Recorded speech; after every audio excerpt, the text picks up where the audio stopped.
The stars were calm that night. Earth's telescopes showed distant galaxies spinning quietly. Space stations ran their usual checks. Colonists on Mars and Europa sent their daily reports.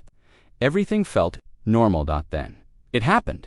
A massive signal appeared in Earth's sky. It didn't come from nearby space. It came from the center of the galaxy, a part of the universe Earth had only heard about in rumors, the core systems. The message was sent on every frequency, translated in every language. It echoed through the silence of space. "This is the Galactic Council," the voice declared. "You are not alone. We have ruled the galaxy for 10,000 years. We bring peace, law, and order.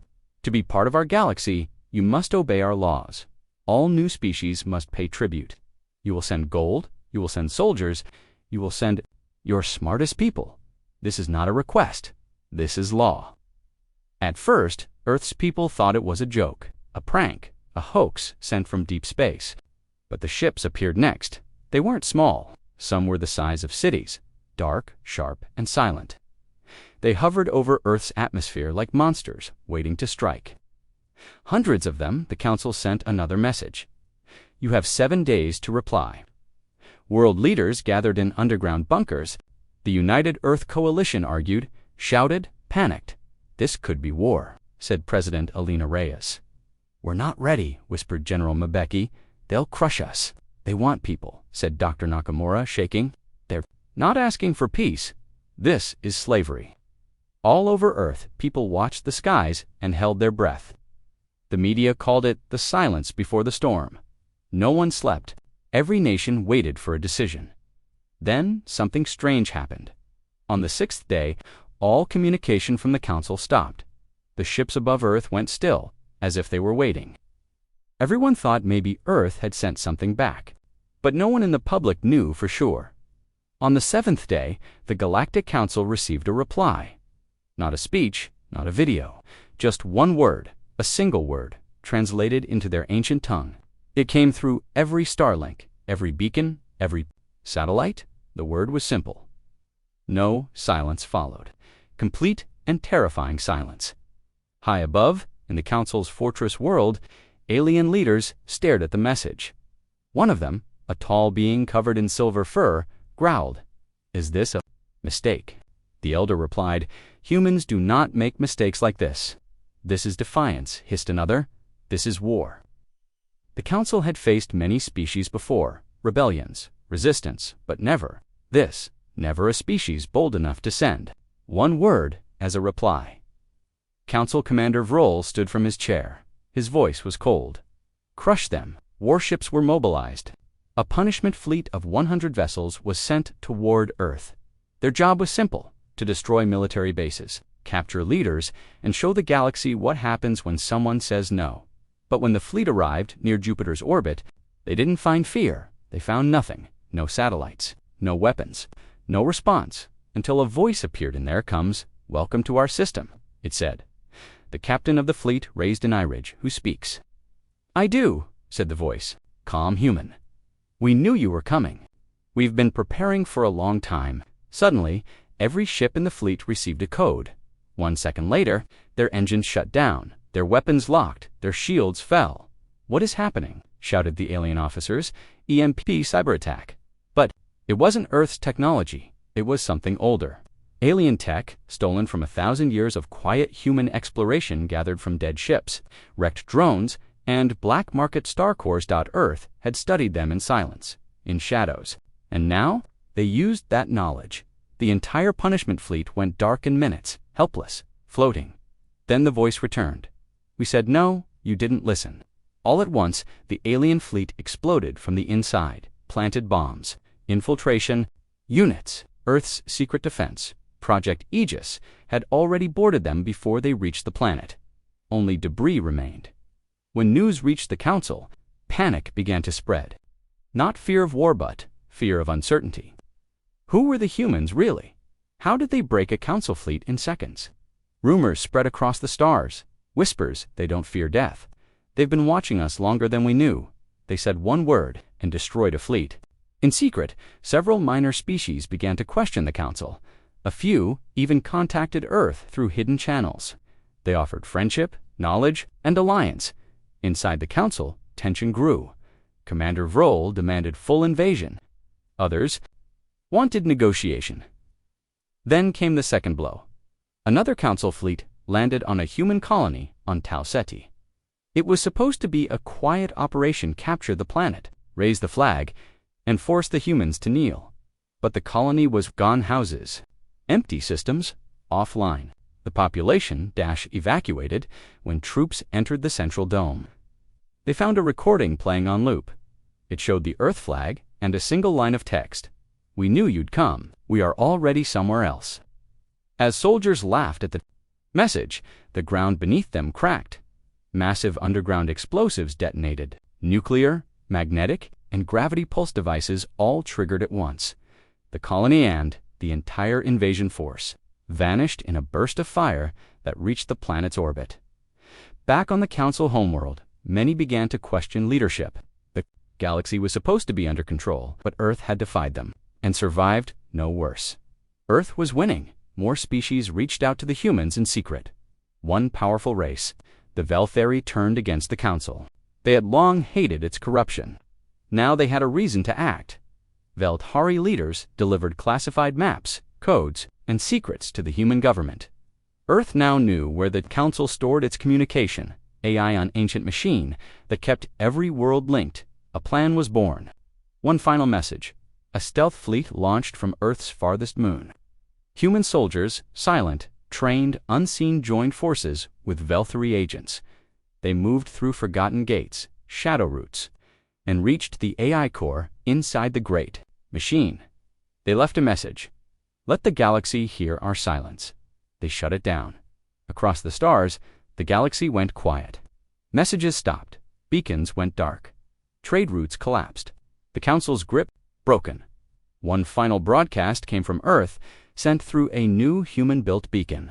It reached every planet, every species. It said, "We are not conquerors. We are not slaves. We are human. We will not bow. But if you seek peace, we will share it. If you seek war, we are ready." The screen faded. One last word remained on the screen: "no dot," and the stars stayed quiet, forever changed. The Council was no longer silent. It was angry. Inside the Great Hall of Judgment, the most powerful beings in the galaxy sat in a circle. There were 12 of them, each one the leader of a species that had ruled for thousands of years. Their skin was scaled, furred, or plated in crystal armor. Their languages were different. But now they spoke one thing in common: fear of humanity. "They've cost us over 1 million lives. They destroyed our AI network," growled Veltron, his metal face twitching. "Our planets are blind." "They said no," whispered the oldest among them, "and they meant it." Silence followed. Then came the question no one wanted to ask. What do we do now? Some demanded full invasion. Others spoke of diplomacy, but deep inside, each of them feared something they could not say out loud. What if humanity is stronger than us? Meanwhile, Earth had changed. After the Council's failed attacks, humanity didn't celebrate. They prepared. Factories on Luna worked, day and night. Stations on Mars built weapons. Colonies began to expand faster than ever. New starships were launched: stealth cruisers, long-range missiles, deep space detectors, and the message was clear: we will never be caught sleeping again. President Alina Reyes stood inside the Earth Defense Command with her top officers. She stared at a hologram of Council space. "They will come again," she said. General Mabeki nodded. "They can't afford not to. If we survive, others will rebel." "They already are," said Dr. Nakamura. "We're getting secret messages." Uprisings have begun on 3 Council worlds. A junior officer stepped forward. "Ma'am, we just received something strange." Everyone turned. "What kind of strange?" Alina asked. "It's a message, not from the Council, from a race called the Zithari. They say they want to speak with us." In peace, the room fell quiet. The Zithari were known to be ruthless merchants, smart, dangerous, and always on the winning side. If they were reaching out, it meant something big was shifting. Alina gave the order: "Put them through." A tall, thin alien appeared on the screen. Its eyes were deep black. Its voice was soft. "We watched your answer." "One word," the Zithari leader said. "It was beautiful. You're not part of the council? Alina asked. We pay them like many others, but now we think you might be the future. What do you want? General Mebeki asked. Trade, information, maybe more. President Alina leaned forward. And what do you offer? The Zithri smiled. The Council's secrets. That night, Earth received the locations of 5 hidden Council weapon depots, secret gates, and the blueprints to an ancient system of Star Bridge's wormhole technology faster than anything Earth had. The tide was turning, but the Council was not done. Far across the galaxy, Commander Vroll stared at a star map. He had been quiet for days, but now his voice was calm and deadly. No more warnings, he said. Send the Black Armada. His officers stared at him. Sir, those ships haven't moved in centuries. Then wake them, he ordered. The Black Armada wasn't just a fleet, it was a legend. Hundreds of massive dreadnoughts, built with dark matter cores and void cannons, weapons banned by galactic law. They were made to end civilizations, and now they were heading for Earth. 3 weeks later, Earth's outer sensors caught them. A massive shadow moved across space near the edge of the solar system. 1 ship, then 10, then hundreds. Their size blocked entire star fields. Their heat signatures were like small suns. They're not here to talk, said Admiral Kor. Human fleets mobilized. Drones swarmed. Defense satellites charged their weapons. But deep inside, everyone knew this was different. The Council had sent a message of its own. If humans would not kneel, then they would burn. Inside the Human Command Center, alarms blared. Screens showed enemy movement. Estimate time to Earth. Alina asked. 72 hours. Send out the Exodus code, she ordered. Every colony, every station, every ship received the same command. Prepare to scatter. Protect the species. Humanity must survive, no matter what. But not everyone ran on Europa. Captain Layla Chen led a secret unit known as Echo Black. Their mission: stop the Armada before it reached Earth. Her team had trained for this moment for years. No uniforms, no medals, just ghosts in the void. Layla looked at her crew. You all know the mission, she said. If we fail, Earth dies. If we succeed, no one will ever know what we did. Her team smiled. That's how we like it, said Ruiz, loading his railgun. They launched from Europa in complete silence, hidden by stolen Council cloaking tech. They moved through the dark between stars toward the Armada's heart. The command, Ship Vengeance Eternal Dot. Inside that ship, Commander Vroll stood before a giant star map. He didn't fear humans, not really. They think they are clever, he said to his crew. They are loud, proud, but they are children playing with fire. He had no idea the fire was already inside his ship. Echo Black infiltrated through an engine vent. They moved like shadows, disabling sensors, planting charges, hacking systems dotted the ship's AI core. Layla paused. We're not just shutting it down, she whispered. We're taking control. With help from Zethari codes and Velthari tech, they reprogrammed the Dreadnought's AI dot at 102 UTC. Something impossible happened. The Vengeance Eternal turned around. Then, ship by ship, the rest of the Armada followed. Human Command watched in disbelief. They're retreating. No, said Admiral Kor. They've been hijacked. The stolen ships formed a circle around Earth. Then activated shields. A new message went out. From Layla to the galaxy. Earth is under our protection. You want it? Come and take it. President Alina smiled for the first time in weeks, then turned serious.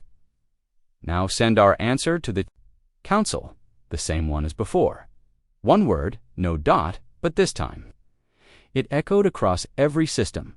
Planets long under Council rule began to rise. Slave races broke free. Old enemies of the Council returned from hiding. The Council had awakened something. Ancient, not a weapon, not a monster, a species that refuses to kneel. Humanity. The galaxy was no longer under control. Ever since the Black Armada had turned against the Council, things had changed. Stars that once glowed under the Council's rule now burned with rebellion. Old colonies rose up. Hidden fleets emerged, silent. Worlds began to speak again. At the center of this chaos was Earth. The Council's greatest fear had come true, not because Earth was the strongest, or the most advanced, but because Earth had inspired others to say what they never dared before. No, inside Earth's Defense Command. President Alina Reyes watched live feeds from across the galaxy. Revolts were happening on 4 planets. Council ships were being fired upon by their own allies. General Mabeki stepped forward. The Valkyrians declared independence. The Eltari overthrew their council guards. Dr. Nakamura added, "We've received 12 requests for communication in the last hour. Species want to form an alliance with us." Alina stayed silent, then asked, "Are we ready?" "No," and Becky admitted, "but neither are they." She gave a small smile. Then we moved forward, quietly at the same time, somewhere deep in the Orion Arm. The council gathered in a hidden fortress world called Theron Prime. The Hall of Judgment, once filled with confidence, now echoed with nervous voices. "They've hijacked our fleet," growled Zarl. "They've turned our slaves into rebels. They are not just defiant, they are contagious." "We should burn their homeworld to dust," said Veltron, his voice sharp like steel. "They must be made into a warning." "But how?" another leader asked. "They know our moves before we make them." A cloaked figure stepped out from the shadows. No one saw who it was, but everyone listened when he spoke. "Let them believe they're winning," the voice said. "Let them reach for the stars." And then we cut off the hand. He dropped a holodive in the center of the room. On it was the image of Project STARBREAKER. It wasn't a weapon, it was a trap. Far away, unaware of what was being planned, Earth launched a mission of peace. A diplomatic team, led by Ambassador Naya Halleck, boarded a sleek black cruiser and headed to the neutral zone of Arcadia, place once used for trade before the Council closed it off. Naya was calm but alert. She was Earth's voice now. The message was simple. We want allies, not subjects. Join us by choice. Stand for freedom. Stand together. At Arcadia Station, hundreds of envoys from different races arrived. Some looked human. Others had wings, scales, or liquid bodies that shimmered in the light. All eyes were on the humans. Naya stepped onto the central platform. She took a breath and spoke. "My people were given a choice, kneel or be destroyed. We said no, not because we are powerful, but because we believe no one should live in fear." Some listened, some mocked. One large alien from the Crack's dominion laughed. "Humans speak boldly," he said. "But how long can you keep this up? You are few. The Council is many." Naya looked straight into his eyes. "We're not few anymore," she said. "Look around you." Dozens of species nodded quietly. The message was spreading, but watching from orbit, hidden behind a Council moon, was a ship, dark, silent, deadly inside. It Council assassins waited for the signal. Their goal was clear: kill the human ambassador, destroy Earth's message of unity, blame it on another race. Start war, then. The signal came. The ship's weapons powered up, just as the human cruiser prepared to leave the station. A blast tore through the docking bay. Fire, screams. Air was sucked out into space. Nia was thrown back as the floor shattered. Alarms blinked. Her guards pulled her to safety. On the Council ship, the assassin commander smiled. Target eliminated, but they were wrong. Nia Halleck survived, badly wounded. She was pulled into the emergency escape pod by her aide. "Lieutenant Rafik, you're not dying here," he shouted as they launched. The pod flew into deep space, hiding in the shadows of asteroids. The diplomatic ship exploded behind them, creating chaos on Arcadia Station. Back on Earth, the news hit like a thunderstorm. Ambassador Nia presumed dead. President Alina stood frozen. We walked right into their trap, and Becky growled. "No," Alina said, her eyes sharp. They walked into ours. She gave an order no one expected. "Activate Phantom Protocol." That order woke up Earth's most secret team. Echo Black had been successful once, but now they had a second mission. Find who attacked Nia. Find the truth. Meanwhile, in a cold pod floating through space, Naya opened her eyes. She was alive. Barely. "We need help," Rafik said, trying to restart the beacon. "Our signal's too weak." Naya touched his arm. "Send it anyway." The signal was short, just 6 words. "I am alive. Tell the truth."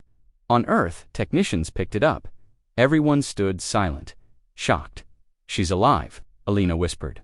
"Yes, ma'am," the tech said, "and she wants us to tell the galaxy." Alina turned to the media crew. Get ready to broadcast. Across the galaxy, screens lit up again. The human ambassador's face appeared bloodied, burned, but alive. I am Nia Halleck. I came to Arcadia in peace. But I was attacked not by rebels, not by pirates, by the Council. They fear unity, they fear hope. And with that, the galaxy erupted. Species that had waited in silence now roared. The Council's lie had failed. Revolts began everywhere. Ships turned. Leaders disappeared. Chaos took over Council space. But the Council wasn't finished yet. They launched Project Starbreaker, a massive device built to fire a gravity pulse, strong enough to rip a planet apart, their target, Earth. The device charged slowly, hidden in the dark of a dying star. No signal, no sound. But they didn't know Earth had spies now. Valkyrie agents intercepted the activation code. Earth had ours. Inside the Defense Command, Admiral Kor looked at the data. If that thing fires, we lose everything. President Alina nodded. Then we don't wait. Orders, Mbeki asked. Send the fleet. It wasn't just Earth's ships this time. It was a fleet of many flags, Valkyrie cruisers, Zathari jump frigates, even old rebel fighters now. Painted with human symbols, all headed toward the device, toward STARBREAK. In the final hour, as Earth watched from home, one last message played across human screens. Nia Halleck, still recovering, still defiant, her voice calm, firm. We were asked to give tribute. We gave our answer. One word. And now, we give our action. We will not kneel. The fleet vanished into hyperspace, and the galaxy held its breath once more. The Allied fleet burst out of hyperspace near a dying star. A red giant, bloated and cold, loomed ahead like a fading god. Floating beside it was something unnatural. Deep inside its core was the weapon, a gravity pulse cannon, strong enough to tear Earth apart in a single blast. Admiral Kor stood on the bridge of the human flagship Resolute. There it is, she said quietly. The enemy weapon gave off no signals, no defense grid. It just hovered in silence. To Silent Dot, Captain Idris, commander of the Valkyrie cruiser Lance of Ice, scanned the area. No escort ships, he said. That's not right, unless Kor frowned. They want us to come closer. Still, there was no choice. If Starbreaker activated, Earth would be lost. All ships move in formation, she ordered. Deploy drones. Scan for mines. Prepare for combat. The fleet spread like a spear in space. Human ships at the center, allies on the flanks. Hundreds of drones zipped forward like fireflies, scanning the dark. On Earth, every city watched live. People stood in streets, in schools, in homes. The transmission was broadcast on every screen. Soldiers, workers, children, waiting. President Alina stood in the control chamber. Her hands gripped the rail. Behind her, a war room full of screens showed heartbeats, ship positions, energy readings. They'll make it, she whispered. They have to. But they didn't know what waited inside Starbreaker. Inside the massive station, Council engineers stood in silence. Robotic systems hummed. In the center chamber, a tall alien named Zertan gave the final order. Wait until they enter range, he said, then activate the pulse and end this. Wasn't here to conquer. He was here to erase Earth from the galaxy. Nothing less. Back outside. Echo Black had arrived. Captain Layla Chen and her team had infiltrated the far side of the station using stolen access codes from the Valkyrie. Their ship, painted black and invisible to scanners, floated just meters. From Starbreaker's hull. Inside, her team drilled into the wall. Quiet, she whispered. No gunfire, no alarms. We're ghosts. They entered through a vent, slipped past patrol bots, and moved toward the main power core. Layla held up a small Sphera neural spike bomb, designed to melt any AI brain in 5 seconds. We plant this, she said, and get out. The fleet finishes the job. Meanwhile, Admiral Kor ships had reached striking range. The enemy still hadn't moved. Something's wrong, said her first officer. Still no defense. Open hailing frequency, Kor said. Her voice echoed into space. This is Admiral Kor of the Human Alliance Fleet. We know what this station is. Shut it down, or we will shut it down for you. No answer then. Suddenly movement. Dozens.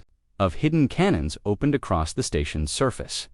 "Too late," Core shouted. "Evasive maneuvers. Shields up, return fire." The sky lit up dot beams, rockets, plasma. Human ships twisted through space, firing as they moved.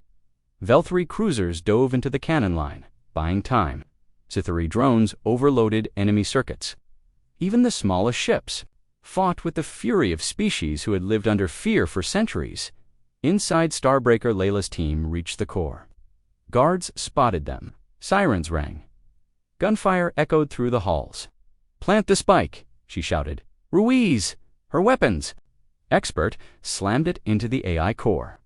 Sparks flew, lights dimmed. But too late, the countdown had already begun. Zerdan stood at the control panel. They're inside. "But we're ahead." Fired the pulse, he ordered. The station began to hum. Energy built at its center, the weapon locked. Onto Earth's coordinates. On the Resolute, Core saw the spike appear on her tactical screen. "They've activated the pulse," her officer said. "Impact in 2 minutes." "We're too far," Core whispered. "We can't stop it from..." Out here, back inside, Layla stared at the ticking countdown. "We can't disarm it," Ruiz said. "It's locked in," Layla breathed deep. "Then we stop the station." "How?" She looked up at the core. "We overload the energy coils. Chain reaction. Blow the whole thing. You're talking about killing all of us." Layla nodded. "But we save Earth." Ruiz didn't hesitate. "Then let's do it." They spread charges around the main coils. Static filled the air. Sparks flew. One by one, the explosives were armed. Layla tapped her cum. "This is Echo Black. We're triggering a core breach." "Everyone get clear." Admiral Core heard it. Her eyes widened. "No, they're sacrificing themselves," the Vel-3 captain said softly. Core stood tall. "Pull the fleet back. Full speed." Inside Starbreaker, Layla looked at her team. No fear, just quiet strength. She activated the detonator. The station shook. Flames burst from the walls. The countdown stopped at 0:19. Zertan turned, stunned. What have they done? And then Starbreaker exploded. A sun ignited in space. The blast tore through everything shrapnel. Power, heat, fire. The wave hit the edge of the Allied fleet, but shields held. The station was gone, completely. And Echo Black was gone too. On Earth, people watched the screen go white, then back to signal, then nothing. Silence. President Alina stood frozen. Then, a voice. "This is Admiral Core," the transmission said. "Starbreaker is destroyed. Earth is safe." The room erupted. Cheers, tears, relief, but also loss. They all knew what Echo Black had done. Alina stepped to the screen and spoke to the entire planet. "Today, we survived. Not because we begged, not because we bowed, but because we fought, and because brave people gave everything for others. We are not alone anymore. The galaxy is changing, and so are we." She looked into the camera. "To those who still think humanity can be controlled, our answer is the same. One word, no. Far away in a hidden council chamber. The leaders watched the destruction. Starbreaker gone. Their plan broken, their control falling apart, and they knew the war had only just begun. The explosion of Starbreaker didn't just light up a corner of space, it lit a fire across the galaxy. Worlds that once bowed to the Council now raised their fists. The message was clear. Humanity had destroyed the unstoppable. On every screen, across every world, the image repeated. The Earth fleet pulling back. The Starbreaker glowing bright, and then gone. One word appeared under the footage in a dozen languages. No but, while the galaxy celebrated. Earth mourned, the Echo Black, team gone, Captain Layla Chen, Sergeant Ruiz. Every name was honored. Statues were planned. Families were notified. Yet there was no time to rest. Inside the Earth Defense Command, President Alina stood at the war table. Admiral Core pointed to the newest reports. The Council is falling back to the core systems, but they're building something. Massive energy signatures, deep underground. Dr. Nakamura zoomed in on one Planetragon Prima Council stronghold, hidden behind 3 black holes. There, building a final defense, he said, a fortress the size of a moon. If they finish it, no one will break through again. Alina didn't blink.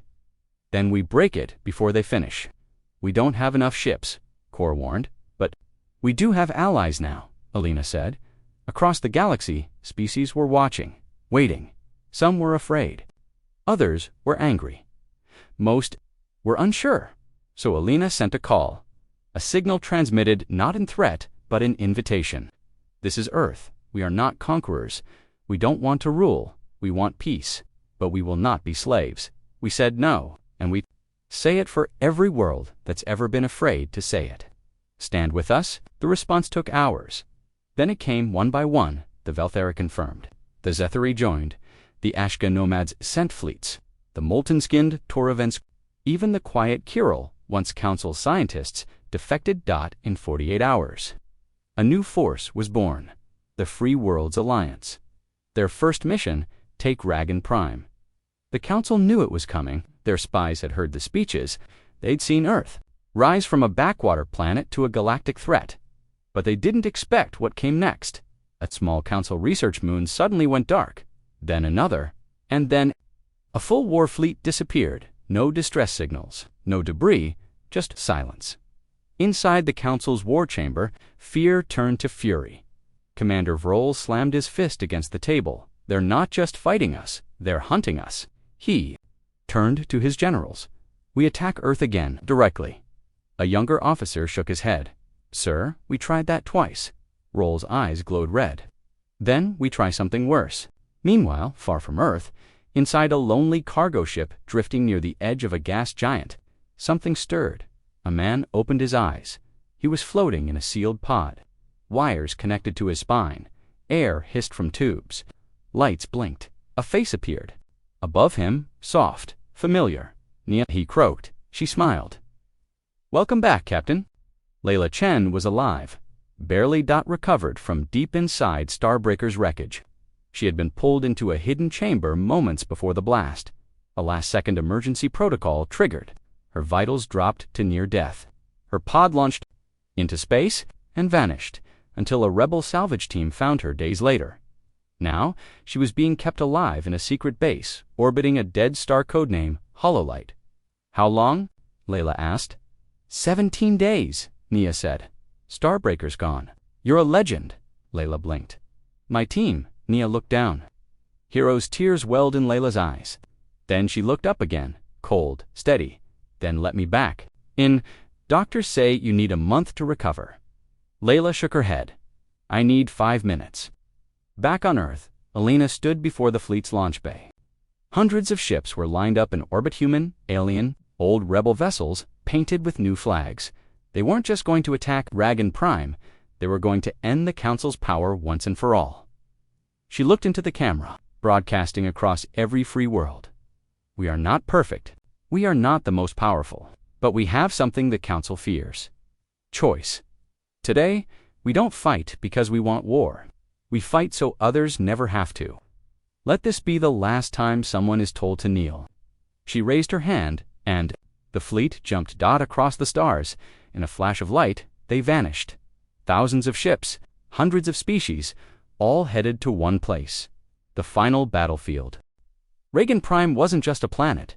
It was a fortress built inside a ring of 3 spinning black holes. It was protected by shifting gravity fields, quantum barriers, and Council warships larger than cities. It was where the Council stored its ancient technologist tools from before recorded history and now. It was Earth's target. The Free Worlds Alliance fleet came out of warp just outside the kill zone. The stars shimmered strangely here, twisted by gravity. Communication was difficult. Scanners flickered. Pilots sweated. But no one turned back. Inside the command ship, Resolute, Admiral Kor stood on the war deck, surrounded by alien officers and human commanders. The fleet spread around them like a storm cloud. They've prepared for this, Kor said. Expect hidden weapons, suicide traps, false surrenders. Captain Idris of the Velthiri gave a toothy smile. Then let's make it a fair fight. The human ships took point. Velthiri stealth cruisers flanked the sides. Zethari drones moved in first, scanning for mines. Toravan plasma barges powered up their sun guns. Across the bridge, a signal came through. Priority message, ma'am. It's from Layla Chen. Kor turned sharply. She's alive. Yes, she's requesting to join the assault. Personal pod launch from Hololite. Clear her in, Kor said. And tell her. She paused. We need her. As the fleet approached Ragan Prime, the Council made their move. Hundreds of defense platforms appeared, rising from the planet's surface like thorns. Beam cannons activated, swarms of AI-controlled interceptors poured into space. And then, dash worse, from inside the black hole ring, massive structures unfolded, not ships, ARKS, dark machines, built to consume energy and matter, old Council weapons that hadn't been used in 10,000 years. They weren't just defenses, they were planet killers inside. The Council's command chamber, Commander Vroll watched with cold eyes. They come with hope, he said. Let them leave with ashes. The battle began. The first wave of drones hit the defense grid. Explosions filled the void. Human destroyers weaved through the fire, launching railgun salvos. Velthri cruisers cloaked, blinking behind enemy lines and striking from shadows. On the resolute Kor barked orders: target their power relays, ignore the surface, cut their guns, but the arcs were moving, slow, massive, unstoppable. They're locking onto our rear ships. Kor's tactical officer shouted, redirect. Shields pulled the second wave forward. She ordered. The arcs fired. A ripple of space folded in on itself, and 5 ships disappeared and imploded into nothing. The bridge went quiet. Kor whispered, we can't beat those things head on. Just then, a new signal lit up. A single pod raced through the battlefield, fast, small, painted in black, echo black. The comms officer breathed. It's her. Layla Chen's voice came through. This is Captain Layla Chen. I'm en route to infiltrate Arco 1. I've done it before. I can do it again. Negative, Kor shouted. That's suicide. Not if you keep their guns distracted, Layla said. Give me 6 minutes. Kor stared at the screen, then gave the order. All ships, cover that pod. Get her inside. Layla's pod danced through fire, dodging enemy blasts by inches. One of the Toravan barges moved in front of her, taking 3 hits and exploding, just to shield her path. She reached the surface of Arco 1, slammed through a maintenance hatch, and vanished inside. Inside the Ark, it was quiet. Too quiet. No guards, no movement, just a long hallway. And humming, Layla moved fast, planting explosives, scanning for command nodes. Then she saw it, a chamber lined with pods. Hundreds of them. She stepped closer. Her heart stopped. Inside each pod was a human, cloned, engineered, grown in secret. Come shook, Admiral, she said. You need to hear this. They've been making copies of us. What? Kor gasped. Layla sent visuals. They're building an army. Human bodies, grown in these vats, but look, metal spines, implants, black eyes. These aren't soldiers. They're weapons. The Council hadn't just feared humanity. They had tried to create their own version of human, stronger, loyal, obedient. But something had gone wrong. Suddenly, one of the pods hissed open. The creature inside stepped out. It looked like a man, but its skin shimmered, its eyes glowed white, and it spoke in her voice. Hello, Layla? She raised her gun. What are you? It smiled. I am what you could have been, if you had obeyed. Then it attacked. The fight was brutal, fast. The creature moved like lightning, hitting with inhuman force. Layla was thrown into a wall, ribs cracking. She rolled, fired a plasma shot, missed. The clone laughed. You fight like them. You'll die like them. She reached into her pack, pulled a spike grenade, slammed it into its chest. I'm not them, she whispered. The explosion tore it apart. Alarms blared. The clone chamber. Lit red dot. She limped to the command node and activated the override. The explosives ticked down 5-4. Pod is leaving the Ark, came a voice on the Resolute. Layla's tiny ship burst from the structure. KAUR gave the order. All ships, fire, everything at Arco 1. Hundreds of missiles, lasers, plasma, torpedoes. Then, boom, the Ark split in half. The explosion sucked to Council cruisers into the nearby black hole. The shockwave cleared the left flank. The battlefield tilted, and the momentum shifted. Now, it was Earth's turn to strike. Now, the free worlds began to push forward.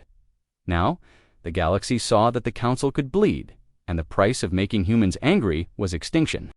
The shock of the Ark's explosion still trembled through space as the Free Worlds Alliance pressed forward. The debris of the shattered Council defense swirled around Ragan Prime, and every ship in the fleet felt hope rising even amid chaos. Yet, behind the triumph of the earlier assault lay a dark uncertainty. The Council's full plan was not yet revealed, and the echoes of betrayal and engineered horrors still haunted the battlefield in the command bridge of the flagship Resolute. Admiral Kor's eyes scanned the sensor displays. "Our lines are holding, but don't let our guard down. They may have more hidden traps," she reminded the assembled officers. Her voice was firm, but tinged with worry. The battle had only just begun, and every moment seemed to bring a new challenge. In a nearby command pod, Captain Idris of the Veltri cruisers joined the conversation. "Admiral, our sensors picked up unusual energy spikes near the southern quadrant of Ragan Prime. It looks like another structure coming online." His voice trembled with a mix of excitement and dread. "We must investigate before it can be used against us." Alina Rea's image flashed on the main screen in the war room back on Earth. "We built our strength on defiance.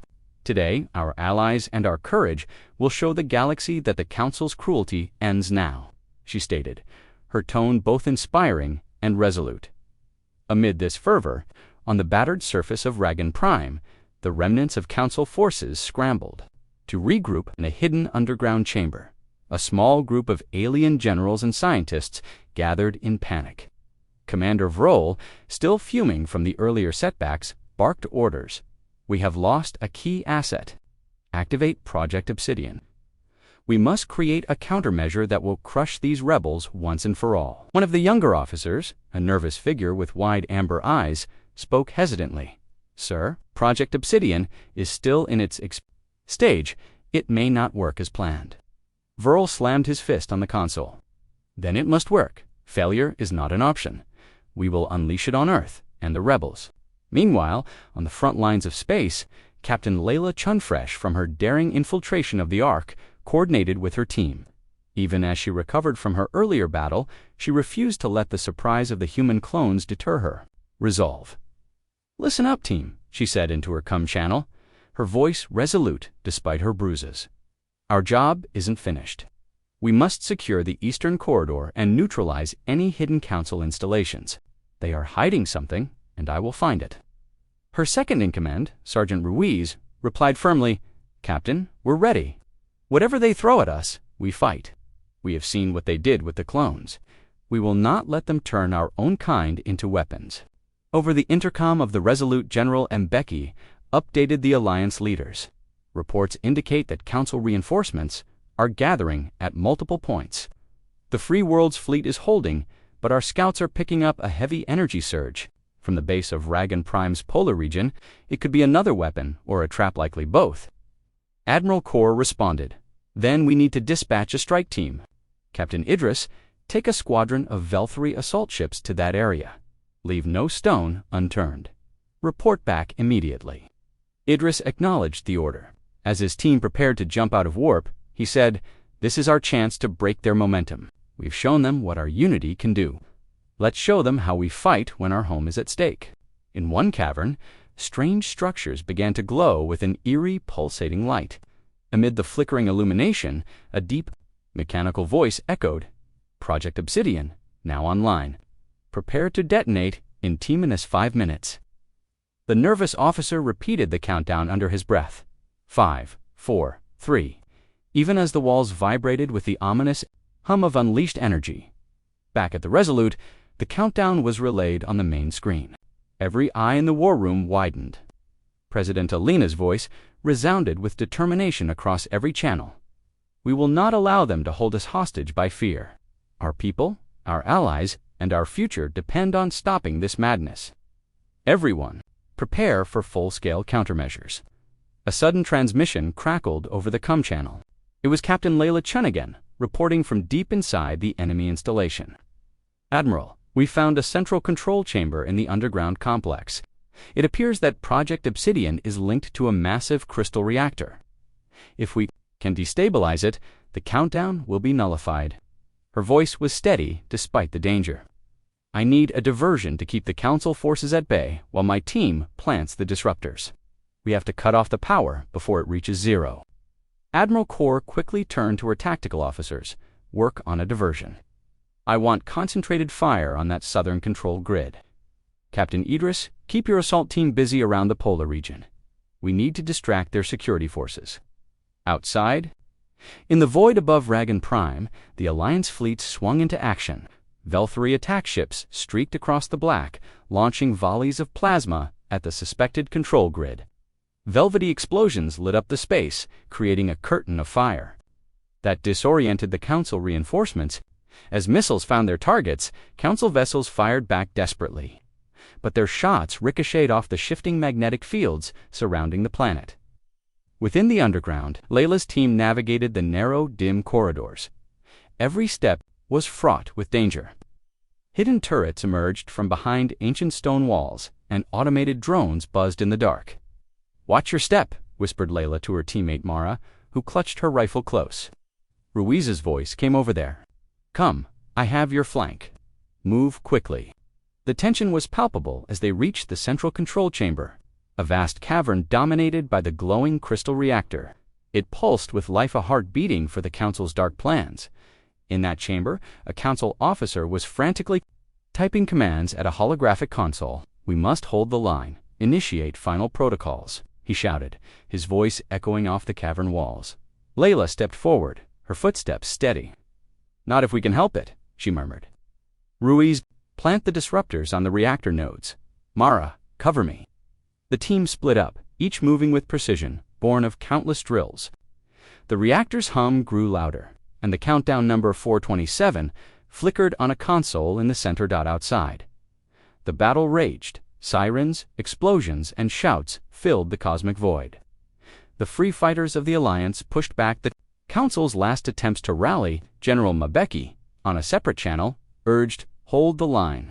We cannot let Project Obsidian trigger. Every second counts." Captain Idris relayed his report. "My team has engaged 3 enemy warships. They are using slow, heavy weapons. We've disabled 2, and the 3rd is retreating." A cheer rose among the Allied ranks, but there was no time to rest.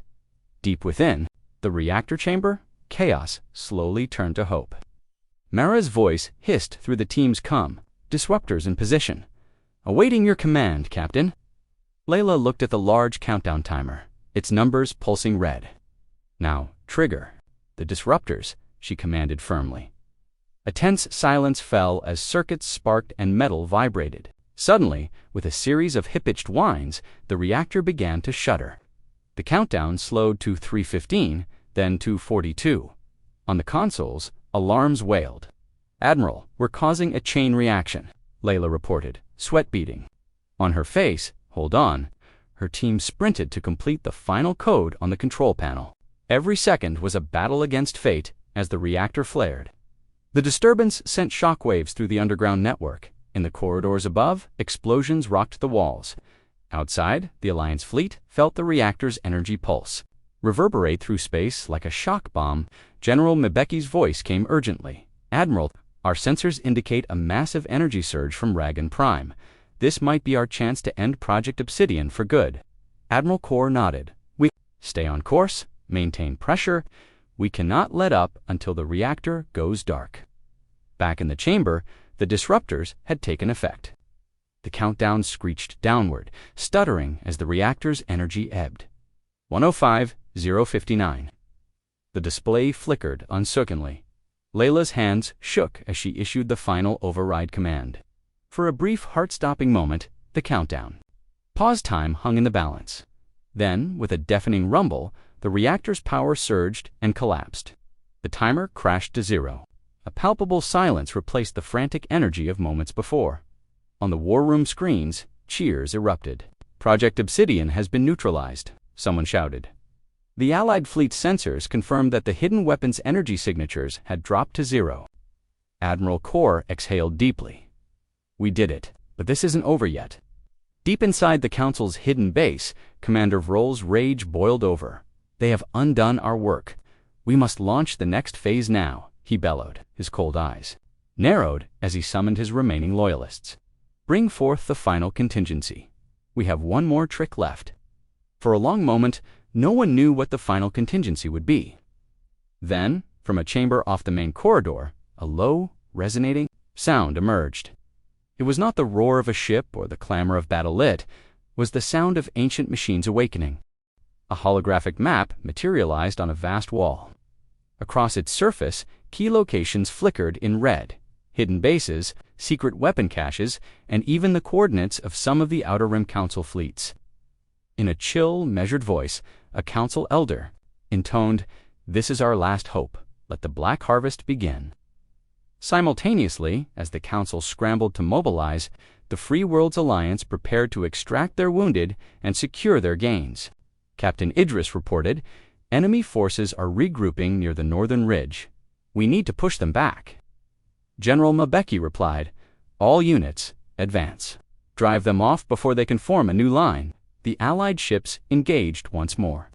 Lasers crossed paths, and explosions scattered enemy fragments across space. On the ground, within the ruined corridors of the Council base, Layla and her team hurried out of the reactor chamber. They raced along narrow passageways lit by emergency red lights. Mara checked her come. "Captain, the main door is nearly breached by enemy droids. We have to move now." Layla's voice was steady. "I'm going in. Cover me." She led her team through a side corridor, reaching a heavy blast door. In a flurry of determined efforts, they forced the door open and emerged onto a central corridor where resistance fighters from the Allied forces had already gathered. In the corridor, a young alien fighter named Xeris recently defected from. The Council spoke urgently. "They are gathering in the command hall. We must secure it before Vrol completes his contingency plan." Layla nodded. "Then follow me. We stop this once and for all." The team merged with a unit led by Captain Idris. Their combined forces raced to the command hall of the Council base. As they approached, heavy footsteps echoed. A parade of enemy guards moved in formation. Idris raised his hand. "Steady now. We move as one, quickly and quietly." The corridor lit with flickering lights as they advanced, hearts pounding, and weapons at the ready. Inside the hall, chaos reigned. Council officers scrambled to activate defense systems as the Allied forces burst through the doors. A fierce firefight broke out. Blasts of energy, shouts, and the clamor of combat filled every corner. Amid the turmoil, Layla spotted Commander Vrol, a towering figure with a cold, determined glare standing before the holographic map, trying to reroute the Black Harvest protocol. "Stop him," Layla shouted. Her voice rang out over the roar of battle as she charged forward. Vrol turned, his voice deep and menacing. "You dare defy the ancient order. Humanity will perish." Before he could finish, Idris and a pair of Allied fighters arrived. The battle was fierce. Layla dodged blasts as she closed in. With a final, resolute cry, she lunged at Vrol, tackling him aside. In the ensuing struggle, weapons clashed and sparks flew. "You will not win," she declared, her voice full of defiant strength. Vrol's face contorted in anger and disbelief. "This is not the end," he spat, struggling against her grip. But as Allied forces overwhelmed his guard, Vrol was forced to retreat into a hidden corridor. His last words echoed bitterly, "You have only delayed the inevitable." With the command hall secured and the Council's contingency in disarray, an uneasy calm settled over the battlefield. General Mabeki's voice came over the comm. "Council forces are in retreat. The Black Harvest has been disrupted. Our victory here will send a clear message across the galaxy." Admiral Kor's face broke into a tired but triumphant smile. "Today, we have shown that no matter how dark their schemes, free people will always fight for freedom and justice." On Earth and throughout the Allied fleets, celebrations and relief mixed with sorrow for the sacrifices made. The price of defiance had been high, but its cost would not be forgotten, and its meaning would ignite hope for countless worlds. In the aftermath, President Alina addressed the galaxy once again. "We have faced the darkness, and today the light of unity prevailed. We remember those who gave their lives so others could live free. Let their sacrifice bind us in the promise never to bow again." As the Allied fleet turned away from Ragan Primit's shattered remnants, a testament to the fierce struggler, new dawn began in the galaxy. The war was far from over, and the Council's reach still lingered in the shadows.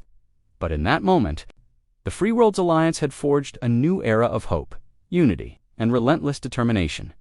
The galaxy would never be the same. And while the battles ahead would be long and hard, humanity's one-word reply continued to echo, no. It was a promise, a beacon for every world that refused to be subjugated, and that promise would shine as long as freedom endured. The battle for Ragan Prime was over. For the first time in centuries, a council stronghold had fallen, and not just to any army, but to those who once kneeled under their rule. The Free Worlds Alliance stood together. Across the galaxy, broadcasts repeated the same message over and over again. Ragan Prime is free. The council has been broken. The footage of Earth's fleet standing tall beside alien ships, of Captain Layla Chen's wounded form stepping out of her transport, of Velthri warriors cheering with human soldiers, all of it spread like fire. A small desert world in the outer rim. A farmer wept on a mining station above a dying sun. Children painted Earth's flag next to their own, and deep beneath oceans. In a hidden city once ruled by fear, people dared to speak freely for the first time back on Earth. President Alina stood before a silent crowd in Unity Square. 1 million people stood shoulder to shoulder. Billions more watched on screens. Behind her, the names of the fallen scrolled across the sky, holographic letters stretching to the stars. She took a deep breath. The council believed fear would keep us apart. They believed cruelty would silence us. They believed power made them gods. She looked to the sky. They were wrong. They demanded tribute. But instead, we gave them one word. The crowd spoke it before she did. No, Alina continued, her voice cracking only once. We say no for every world they bled dry, for every species they broke, for every child they stole, every city they silenced, every mind they tried to control. We are not their tribute. We are their reckoning. The cheers were thunder. But far away, in the shadows of deep space, something stirred. Inside a dark chamber on the ruins of a council moon, the last remaining elders met. They were not like the others. These were older than records, quiet and cold. They spoke in a language not meant to be heard, their words bending the walls around them. One of them, cloaked in wires and bone, stared into a swirling black display. Awakened the fire of rebellion, it said. Just as before, another nodded. This is the danger of letting them choose, of letting them speak. The humans burned too brightly. The first elder leaned forward. Then we must return to the ancient ways. It raised a bony hand and pressed a sequence of 7 symbols into the console. All over the galaxy, signals changed. Small hidden stations once forgotten began to wake. A forgotten fleet, deep in a red nebula, opened its black eyes. And worse, something buried beneath the dying crust of council homeworlds began to stir. They had failed to crush Earth, but they would not fail again. They would erase choice from existence. Back in Alliance territory, Layla Chen sat alone in the medical chamber of Hololight Station, her ribs still healing, her eyes fixed on the stars. Her fingers touched the old metal tag hanging from her necrowissus. A reminder, she whispered. You'd laugh if you saw us now, Ruiz. The Velthri drinking with humans. The Toravins teaching kids to build weapons. Even the Zathari smiling. She blinked back tears. But we're not done yet. A soft knock. It was Admiral Kor. You should be resting, she said gently. Layla shook her head. Rest when they're all gone. Kor stepped beside her. We have a problem. Layla turned. They're not running anymore. They're preparing something darker, something old. She handed Layla a datapad. Images flickered, dead stars lighting up again. Council vaults opening. AI systems no one had seen in centuries. Rebooting. Project Cinder, Kor said. The Council's last weapon, buried beneath 3 of their core worlds. If it activates, it could wipe out half the sector. Layla's jaw clenched. Why didn't they use it already? Because they didn't believe they'd lose. Now they know.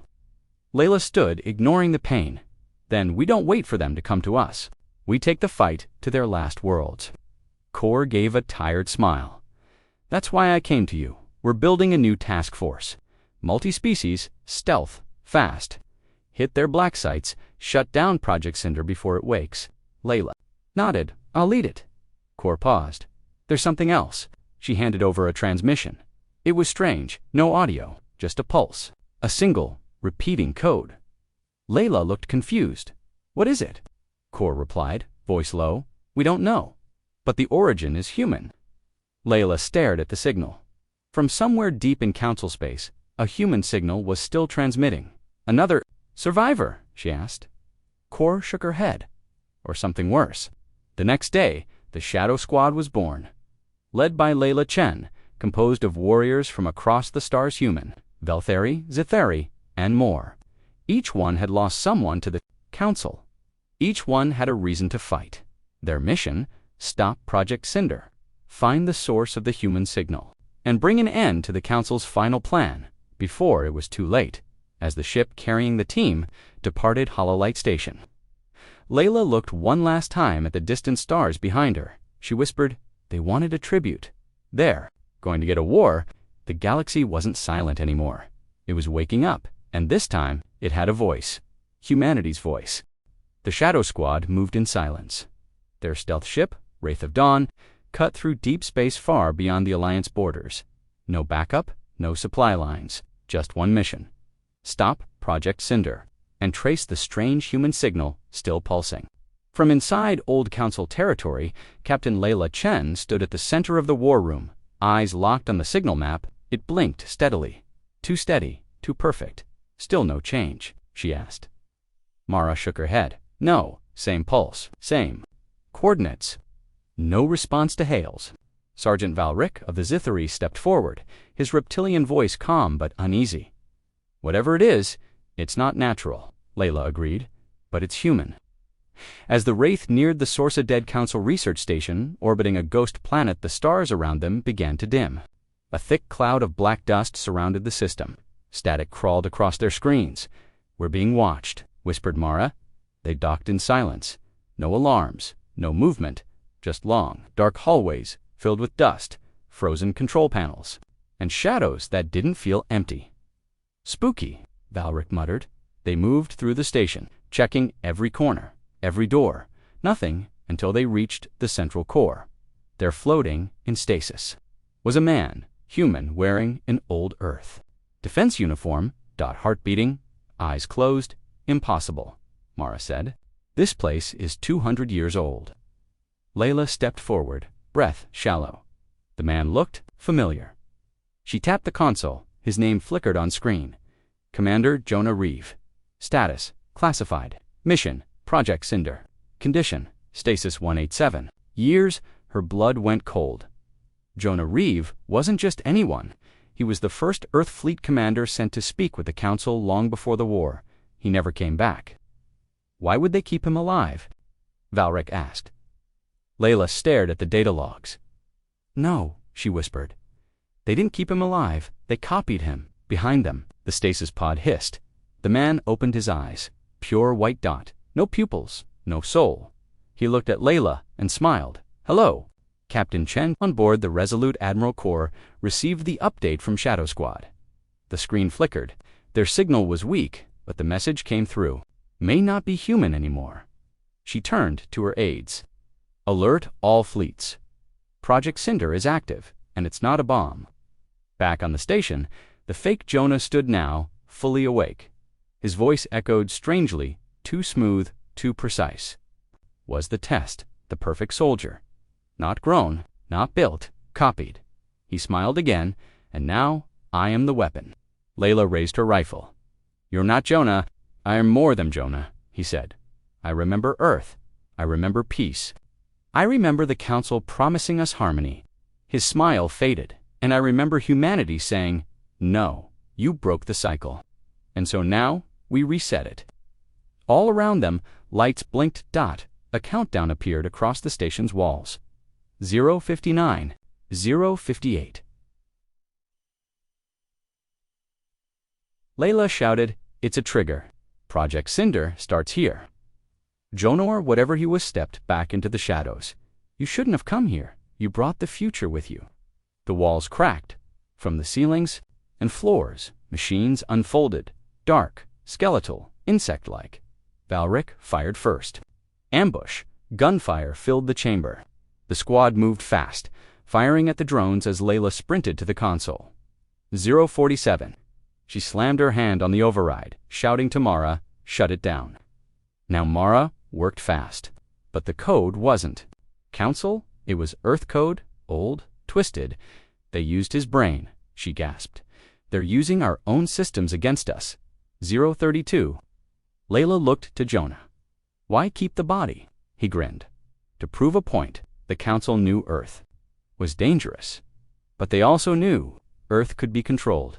If it could be rewritten, 020. Suddenly, the lights went red. A high-pitched tone screamed across the chamber. He's remote, triggering the others, Mara shouted. This isn't the only site, Valric growled. Then we die stopping. Just one. Layla looked at the console. The shutdown command was locked behind a voice code. She turned to Jonah. I need your voice. He smirked. Then come and take it. She raised her rifle, fired into his chest. Nothing. He didn't bleed. He didn't fall. He only smiled again. I told you, I'm the weapon. Then Layla reached into her vest, pulled a sonic spike. Let's see if you can scream. She slammed it into the ground. The chamber lit up with sound. Jonah's face twisted in pain. His voice distorted.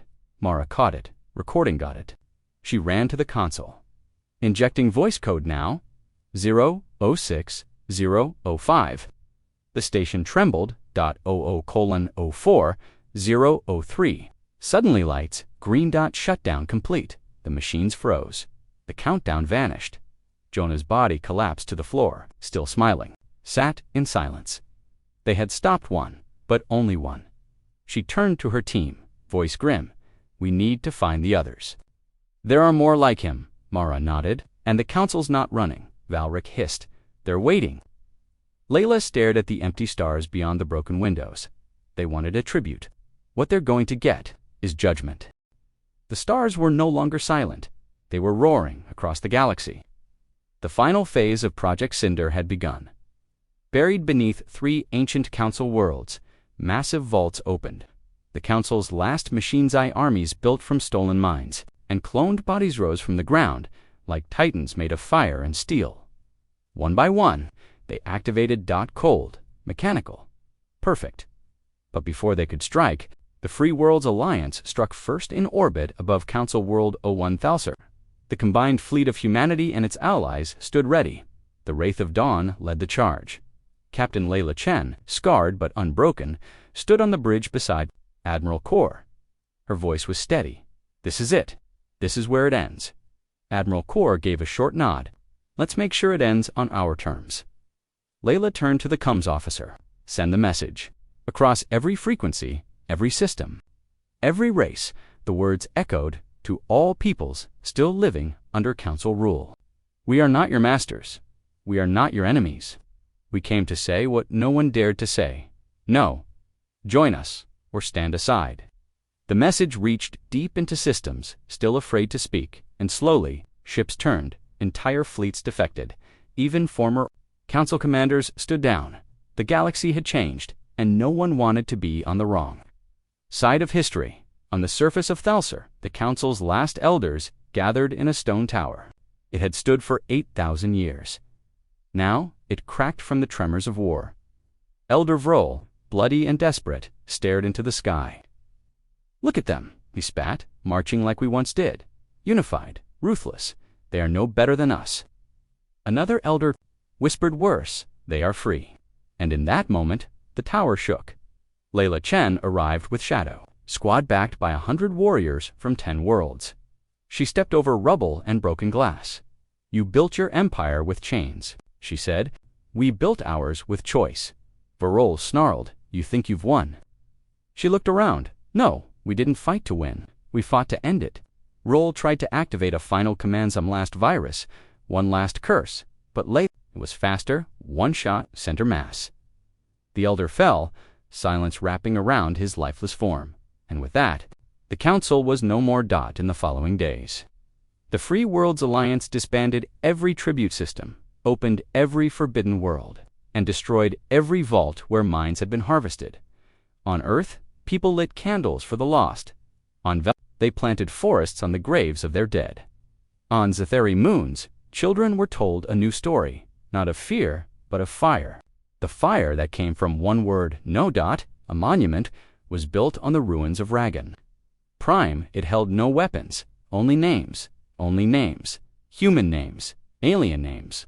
Names of those who said no and never stopped saying it below the monument.